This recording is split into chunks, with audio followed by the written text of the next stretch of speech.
सभी पत्रकार बंधुओं को नमस्कार। उत्तर प्रदेश में योगी आदित्यनाथ जी की सरकार उस कहावत को चरितार्थ करने में लगी हुई है कि जबरा मारे रोए न दे। मारेंगे भी, कष्ट में भी रखेंगे, तकलीफ में भी रखेंगे, लेकिन अगर रोओगे तो फिर आपको मारेंगे। इस सिद्धांत पे पूरी सरकार चल रही है। आम आदमी पार्टी ने जब उत्तर प्रदेश में स्कूल बंद किया जा रहा था मर्जर के नाम पे, उस वक्त इनका विरोध किया था तो इन्होंने विधानसभा में खड़े होकर कहा था कोई स्कूल मर्ज नहीं होगा, कोई स्कूल बंद नहीं होगा। आप लोगों ने सुना होगा। फिर हम दोबारा अभियान शुरू कर दिए, 15 अगस्त से स्कूल ठीक करो अभियान।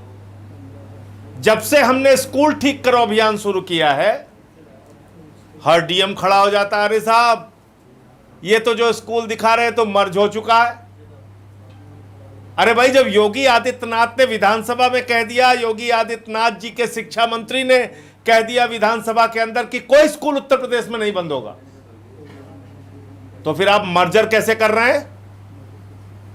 इसका मतलब आपने विधानसभा में उत्तर प्रदेश के सबसे बड़े सदन में आपने झूठ बोला,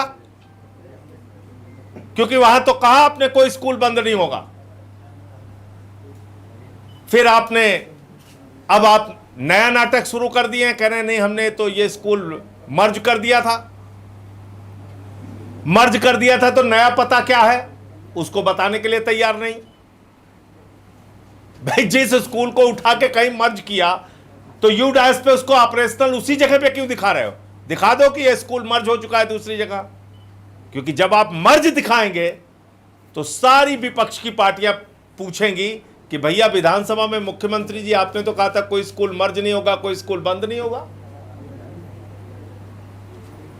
अब आप ये मर्जर कैसे दिखा रहे हैं? तो यूडाइस पे आप स्कूलों को चला रहे हैं। और वैसे भी जो स्कूल आपने मर्ज नहीं किया, बंद नहीं किया, उन स्कूलों को भी आपने बदहाल रखा हुआ है।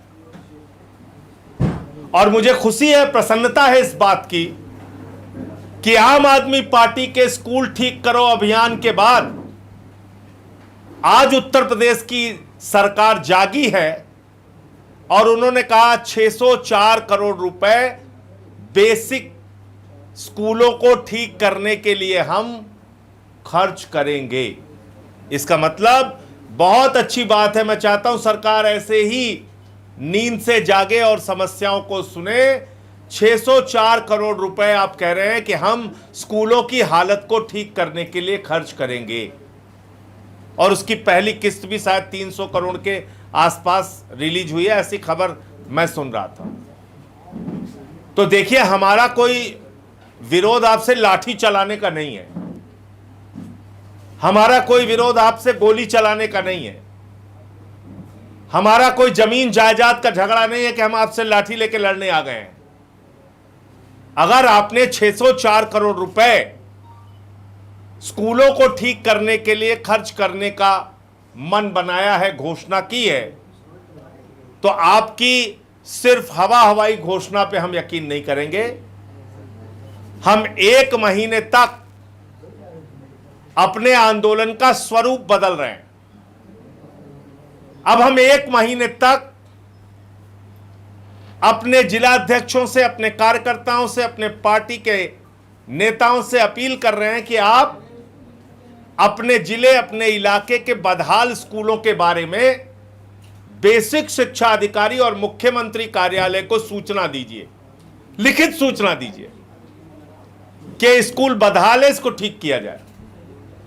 और उसमें 600 करोड़ लग रहा है या 6000 करोड़ रुपए लग रहा है, उससे हमें मतलब नहीं, आपको स्कूल ठीक करना ही होगा।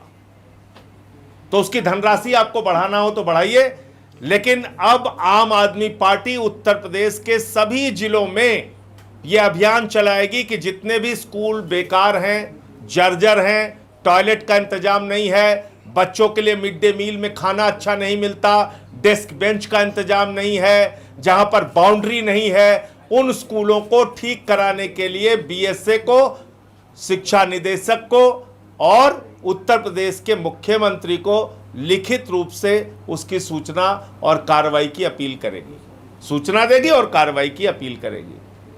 आप निर्माण कार्य शुरू कीजिए, और अगर 1 महीने के अंदर आपका निर्माण कार्य शुरू नहीं हुआ तो 1 महीने के बाद फिर से हम लोग स्कूलों में जा जा के वीडियो बनाएंगे, स्कूलों में जा जा के वीडियो बनाएंगे, स्कूलों की सच्चाई को दिखाएंगे, स्कूलों की बदहाली को दिखाएंगे और आपसे सवाल पूछेंगे। इस बीच आपकी जानकारी के लिए बता दूं कि हमारे कई साथियों पे मुकदमा कर दिया गया।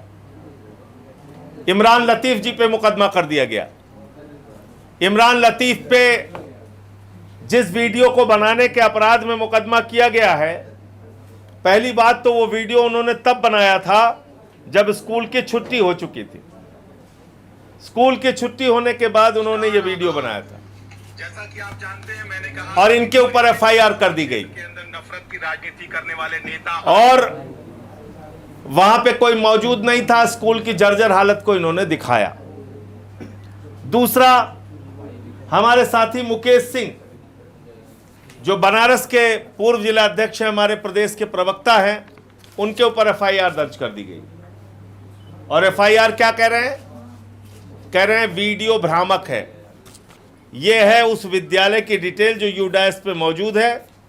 इस विद्यालय को आप ऑपरेशनल दिखा रहे हैं, चला हुआ दिखा रहे हैं, और जब बिल्डिंग का स्टेटस इसमें खोजा जा रहा है कि इस विद्यालय के बिल्डिंग का स्टेटस क्या है, तो इसमें कहीं नहीं लिखा हुआ है कि शिफ्टेड।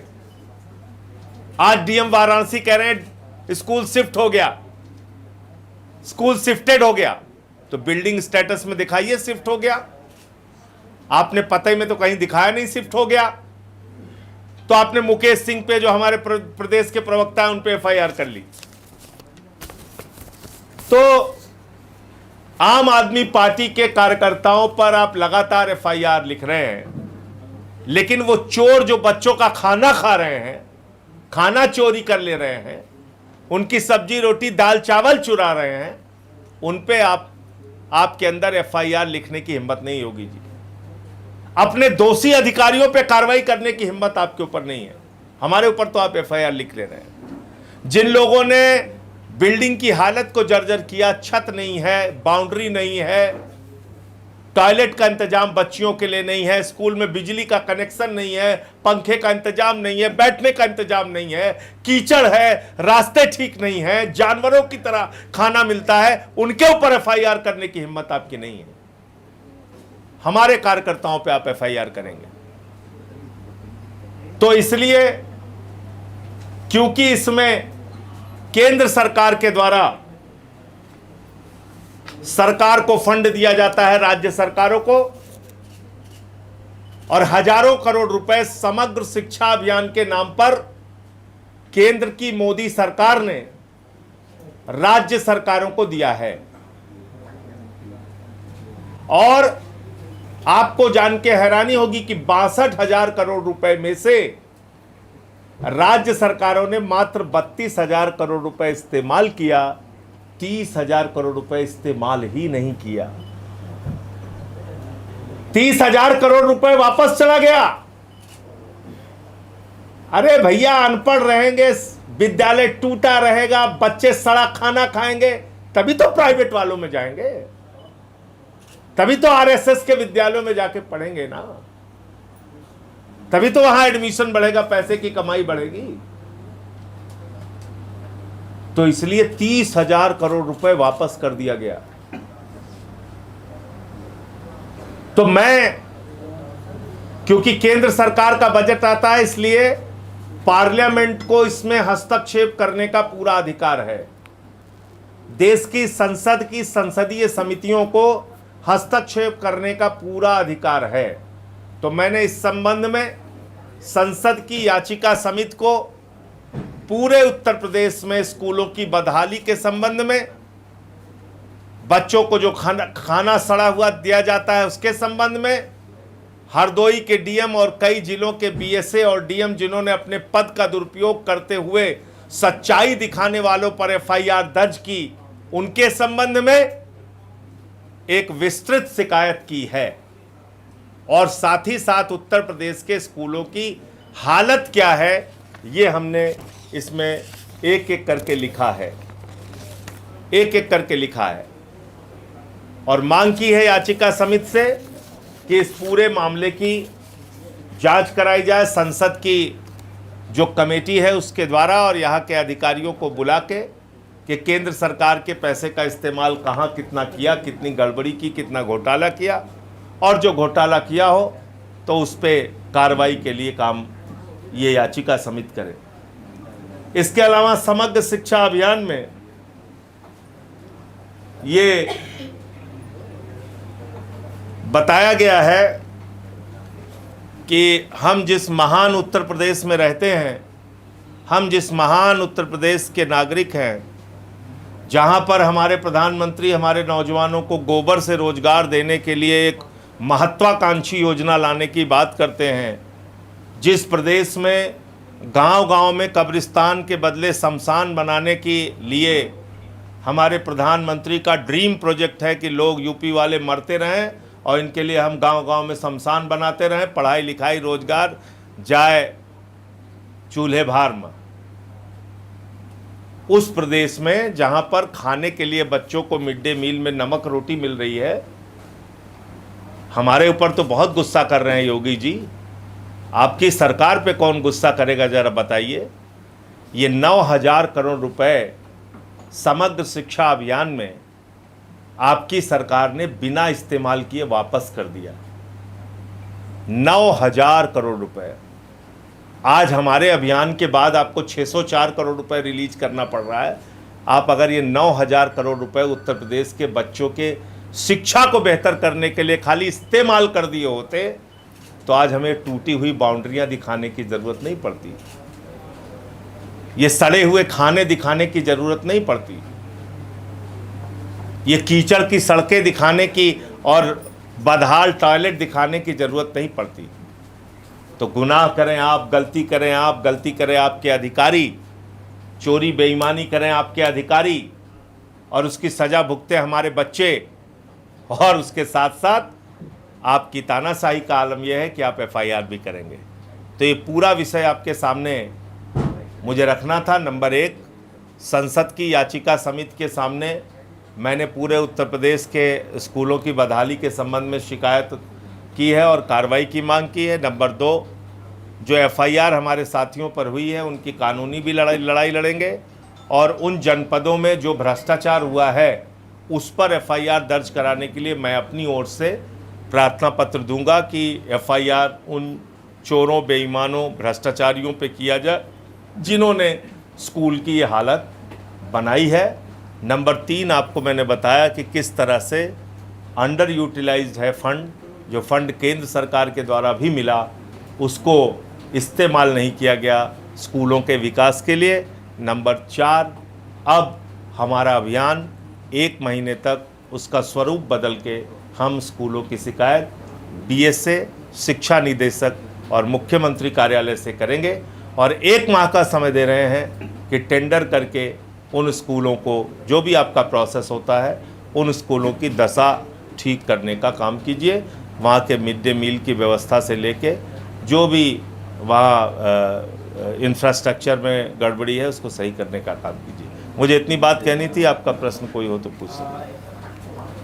संजय जी, जौनपुर में चीनी की महंगाई को लेकर एक लेखपाल ने पोस्ट डाली, उसके बाद उस पर भी कार्रवाई हो गई। जी हाँ, मुझे पता चला अशोक यादव नाम के व्यक्ति ने, लेखपाल हैं, उन्होंने चीनी की महंगाई को लेकर वीडियो डाला, उनको सस्पेंड कर दिया गया। आम आदमी पार्टी अशोक यादव जी के साथ खड़ी है। और दूसरी बात मैं ये कहना चाहता हूँ, सरकार की चमचागिरी में अधिकारियों को इस प्रकार से अपने नैतिकता के मूल्यों को गिराना नहीं चाहिए। ये तो सरकारें आती जाती रहती है और सरकारों को हम चुनते हैं, हम ही बनाते हैं, हम ही बिगाड़ते हैं, यानी कि इस देश की जनता। तो अगर एक लेखपाल ने महंगाई से पीड़ित होकर जन भावनाओं को वीडियो बनाकर सामने लाने का प्रयास किया तो ऐसी क्या आपको दिक्कत है भाई कि आपने उसको सस्पेंड कर दिया? ये तो चमचागिरी की पराकाष्ठा है। लेकिन मैं यही कहूँगा। 1 लाख नौकरियां देने की बात कह रहे हैं मुख्यमंत्री। भैया कई करोड़ से 1 लाख कब पहुंच गए? नहीं, वो जो नौकरियां मिलेंगी वो गोबर से मिलेंगी कि कंडी से मिलेंगी, कैसे मिलेंगी, कि गौमूत्र से मिलेंगी? उसका कुछ हमें बताया जाए ना, क्योंकि मोदी जी तो कह के गए थे गोबर से रोजगार मिलेगा यूपी वालों, तुमको गोबर से रोजगार मिलेगा, अडानी को माला माल मिलेगा। तो मोदी जी बता के गए थे। फिर उन्होंने एक बात ये भी बोला था कि हमको गांव-गांव में पूरा दिन रात मेहनत करके शमशान बनाना है कि यूपी वाले जल्दी जल्दी मरें और जाए शमशान में फूका जाए। इनका एक जने सांसदों कहा था कि जब धाए धाए धाए धाए फूका जाए तो मजा आई। तो जिस सरकार की प्राथमिकता जो है वो शमशान बनाने की होगी, उससे आप क्या उम्मीद कर सकते हैं? अब तो 3 महीना रह गया, 3 महीना में कौन सा 1 लाख रोजगार कहाँ दे देंगे मुझे तो नहीं मालूम है। टीचर्स की भर्ती इन्होंने निकाला नहीं, 2 लाख से ज़्यादा पद खाली थे और उसको भरने की बात इन्होंने कही थी, क्या हो गया उसका? तो इन बातों का कोई मतलब नहीं है। लेकिन आरक्षण को लेकर आपकी क्या राय है संजय जी? आरक्षण को लेकर पहले दिन से बिल्कुल स्पष्ट राय है, न इधर न उधर। भारतीय जनता पार्टी देश के संविधान और आरक्षण के लिए सबसे बड़ा खतरा है, नंबर 1। और नंबर 2, ये जो आंदोलन चलाया जा रहा है आरक्षण के विरोध में, ये उन नौजवानों और उन लोगों का आंदोलन नहीं है जो जंतर मंतर पे हैं। ये आंदोलन भारतीय जनता पार्टी के द्वारा चलाया जा रहा है। इस पूरे आंदोलन के पीछे भारतीय जनता पार्टी के लोगों की साजिश है। वो चाहते हैं पिछड़े, दलित और सवर्ण आपस में लड़ते रहें और वो वोट का उल्लू सीधा करते रहें। आरक्षण संविधान के द्वारा दिया गया अधिकार है और इसको छीनने का हक किसी को नहीं है। ठीक है। आप गए थे अखिलेश यादव जी से मिलने के लिए, तस्वीरें वायरल हुई। तो मैंने उसको बताया, तो जब मैंने मिल के निकल के उसके बाद ट्वीट भी किया, तो मैंने स्पष्ट किया कि किस लिए मुलाकात करने गए थे। 69,000 शिक्षक भर्ती में जो पिछड़े वर्ग का आरक्षण खाया गया था वो भी विषय था। और अभी जो आरक्षण के खिलाफ एक आंदोलन चलाया जा रहा है भारतीय जनता पार्टी के द्वारा प्रायोजित करके, उसके संबंध में चर्चा हुई। तो मैंने ट्वीट करके उसकी सारी जानकारी दे दी थी मीटिंग के बारे में।